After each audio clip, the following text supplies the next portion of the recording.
जय हिंद आप सभी को, कैसे हो। आज एक्सपीरियंस शेयर करता हूँ मैं मेरा फ़िज़िकल का। भाई फ़िज़िकल का एक्सपीरियंस मेरा ऐसा था, मैं फ़िज़िकल की तैयारी करता था। अगर सच बता रहा हूँ, किसी को फ़िज़िकल की तैयारी अगर कोई दिल्ली का है, नियर बाय द्वारका का अगर वो है बंदा, तो सेक्टर 14 का पार्क है अपना, वेगस मॉल है। वेगस मॉल के पीछे क्रोकोडाइल अकेडमी है। भाई चले जाना आंख बंद करके चले जाना। मैं कोई वो नहीं कर रहा इसमें कि यार वो क्या पेट वेट, नहीं कुछ नहीं है।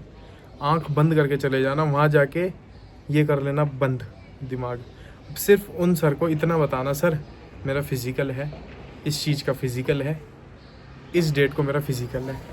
बस ये बता के दिमाग को बंद कर लेना। वो जिस टाइम बुलाएं, जो बोलें वो करते रहना। ज़्यादा चूचा मत करना उधर कि यार ये वो, दिमाग बंद कर लेना। फ़िज़िकल की प्रिपरेशन मेरी वहाँ से शुरू हुई। मैं पालम का हूँ। पालम अगर कोई है तो पालम का मेरे को बताना कमेंट सेक्शन में। पालम का हूँ मैं, दिल्ली में। अगर कोई है तो बताना। तो मेरी जर्नी वहाँ से शुरू हुई थी। भाई मेरा फ़िज़िकल था, मैं रोज़ पालम से सेक्टर 14 पड़ता 10 किलोमीटर दूर। मैं रोज़ स्कूटी पे मेरी 10 किलोमीटर जाता था, 10 किलोमीटर आता था। शाम 4 बजे का मेरा था। शाम को 4 बजे मैं रनिंग के लिए जाता था, रनिंग की प्रैक्टिस करने। फिर वहाँ पे मैं रनिंग करता था।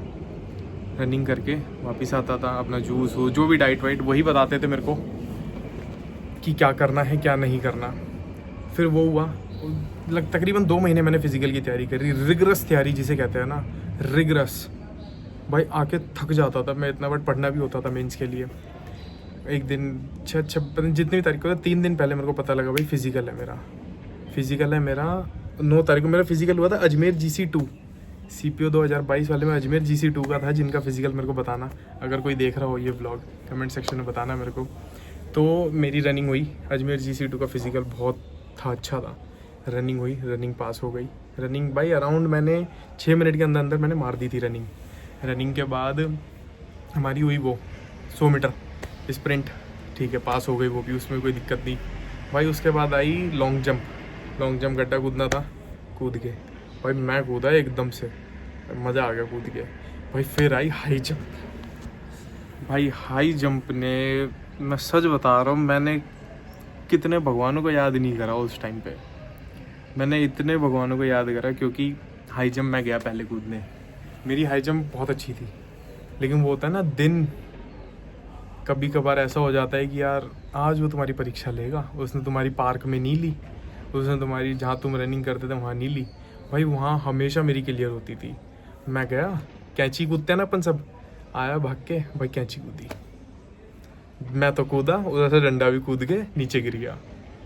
मैं चल कोई नहीं, सेकंड अटेम्प्ट में मार देंगे, चीता ही कह दे, वही वाला हिसाब था, कूद जाएंगे सेकंड वाले में, ठीक है। भाई गए, भाई सेकंड वाले में कूदा, डंडा भी कूदा। भाई तब हो गया मेरा दिमाग ख़राब कि यार अब भाई मैं बैठा हूँ वहाँ, बंदे छटते जाते हैं, जिनका नहीं होता ना उनको अलग बिठाते जाते हैं। मेरा हाथ दर्द हो रहा है तो उनको बिठाते जाते हैं वहाँ पे। तो भाई तीसरा अटेम्प्ट मेरा, तुम मानोगे नहीं, मैंने बैठे बैठे कितने भगवानों को याद नहीं करा। फिर कहते हैं ना कभी कभार दुआएं काम आ जाती है, वो वाला हिसाब हुआ। मेरे को लिटरली खुद पता नहीं लगा, मैंने उस टाइम भागा भी नहीं। मतलब जो अपना वो होता है ना, जेवलिन रखा होता है उन्होंने, जस्ट उसके 2 कदम में पीछे खड़ा हुआ, लेके भगवान का नाम, आंखें करी बंद, मैं तो कूद गया भाई, मैं कूद गया लिटरली। वहाँ बंदे बैठे बैठे चिल्लाने लगे, भाई हो गया। फील ही अलग थी भाई वो।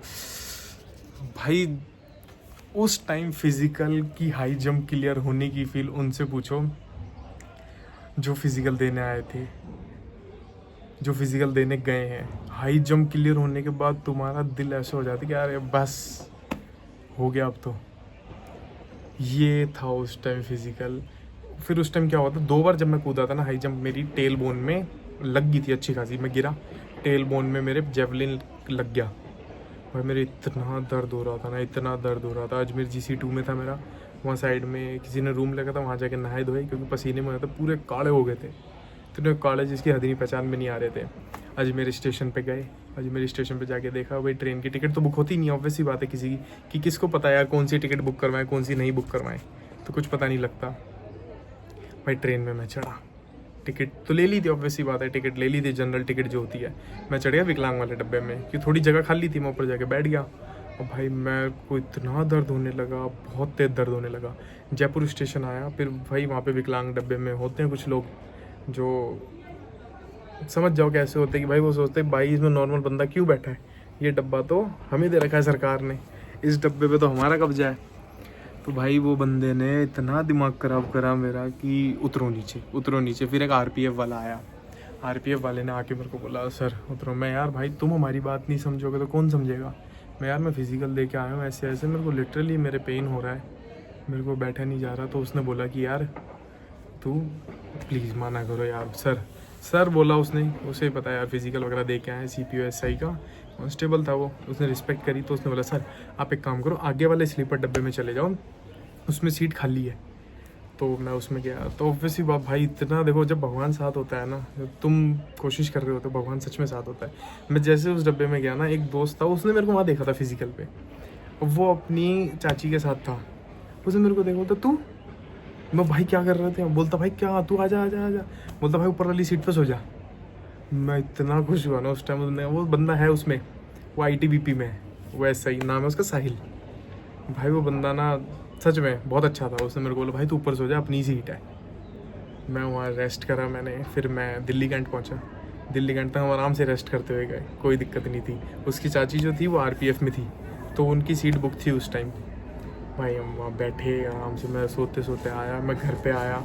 घर पे आके मैं 2:30 बजे मैं पहुँचा था रात को, 4 बजे तक मैं घर पहुँचा ऑटो करके मैं दिल्ली कैंट से। भाई मम्मी के पास गया, मम्मी इतनी खुश हुई, मम्मी इतनी खुश हुई भाई जिसकी हद नहीं।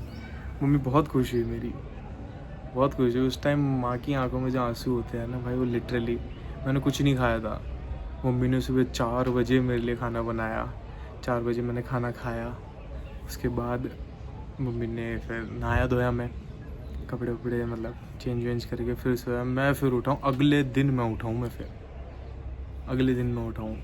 वो जो एक्सपीरियंस था ना मेरा फिज़िकल का, वो बहुत अच्छा था, बहुत लिटरली। फिज़िकल क्लियर करने के बाद एक जो मज़ा आता है यार, कि यार हमने जो 3 महीने से मेहनत कर रहे थे या 2 महीने से मेहनत कर रहे थे वो सफल हुई। ये था मेरा देखो फिज़िकल का एक्सपीरियंस। बाकी अगर किसी ने मेरे को देखा हो कि पहचान रखा हो, भाई मेरी दाढ़ी यहाँ तक की थी जब मैं फिज़िकल देने गया था, मेरी यहाँ तक की दाढ़ी हो रखी थी, यहाँ तक के बाल हो रखे थे मेरे शोल्डर लेंथ। क्योंकि मैंने उस टाइम एक चीज़ करी थी यार, दाढ़ी बाल मैं तभी कटवाऊँगा जब मेरा एक बार फिज़िकल हो जाएगा, मतलब सॉरी सिलेक्शन हो जाएगा। पर मेरे यहाँ तक की दाढ़ी हो रखी थी। कोई फ़ोटो डालूंगा मैं इंस्टा पे, इसी पे शेयर करूँगा मैं, व्हाट्सअप में सॉरी यूट्यूब का जो होता है ना पोस्ट वाला सेक्शन, इस पे शेयर करूँगा मैं, तुम्हें भी दिखाऊँगा कैसी थी। बाकी ये था मेरा फिज़िकल का एक्सपीरियंस। बाकी आप लोग अगर अच्छा लगा हो, किसी ने मेरे को देखा हो, कोई मेरे को जानता हो, कमेंट करना, सब्सक्राइब करना, लाइक करना, शेयर करना। बाकी लव यू गाइस, जय हिंद। 15K, bye bye.